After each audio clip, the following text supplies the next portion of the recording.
Voilà les frères, petit coucou là, hein. Je voudrais juste vous donner un petit exemple de la parole de Dieu, très important pour nous, les serviteurs de Dieu aussi. En ce qui concerne le texte que la parole de Dieu nous dit dans Marc 16, 15, vous connaissez ce texte-là, qui nous dit que Jésus a dit allez par tout le monde et prêchez donc la bonne nouvelle. Alors, les disciples ont obéi à la parole du Seigneur et ont fait ce que Jésus leur a demandé de faire. Et je pense que ce que nous voulons faire, c'est de faire ce que Dieu nous demande de faire. Et ce que Jésus nous demande de faire à travers sa parole. Que prêchaient-ils donc les apôtres? Première des choses, on ne se prêche pas nous-mêmes, on ne parle pas de nous-mêmes, on prêche la bonne nouvelle, la parole de Dieu, que Dieu soit béni. À qui prêchait-il?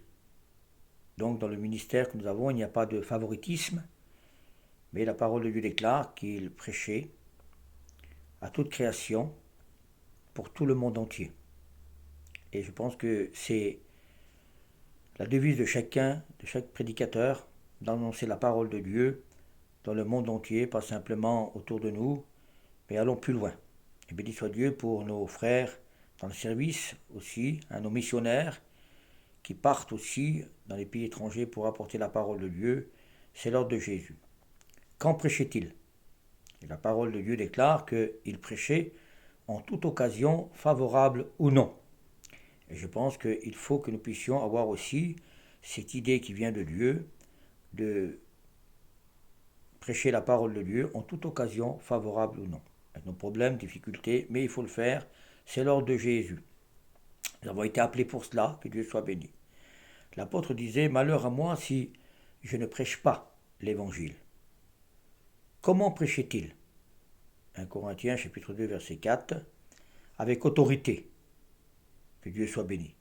Comme Pierre, rempli du Saint-Esprit, et avec puissance, amen, hein, il prêchait la parole de Dieu. Pourquoi prêchait-il? Pourquoi? La Bible nous en parle. Hein. Il prêchait tout simplement pour que les âmes passent des ténèbres à la lumière et de la mort à la vie. Voilà pourquoi nous annonçons la parole de Dieu. Amen. Colossiens chapitre 1er verset 13, 1 Pierre 2, 9. Et je conclus par ces petites paroles. Hein. Ce n'est pas tellement grand, pas tellement long, mais gloire à Dieu, la parole de Dieu déclare que le Seigneur travaillait avec eux et confirmait sa parole par des miracles et des prodiges. Et que Dieu nous aide à comprendre qu'il faut bien sûr croire que le Seigneur est avec nous et que dans notre ministère, Dieu travaille avec nous. Nous ne sommes pas tout seuls dans notre ministère. Dieu travaille avec nous et il accomplit sa parole. Mais il faut faire ce que Dieu nous demande de faire, tout simplement. Amen.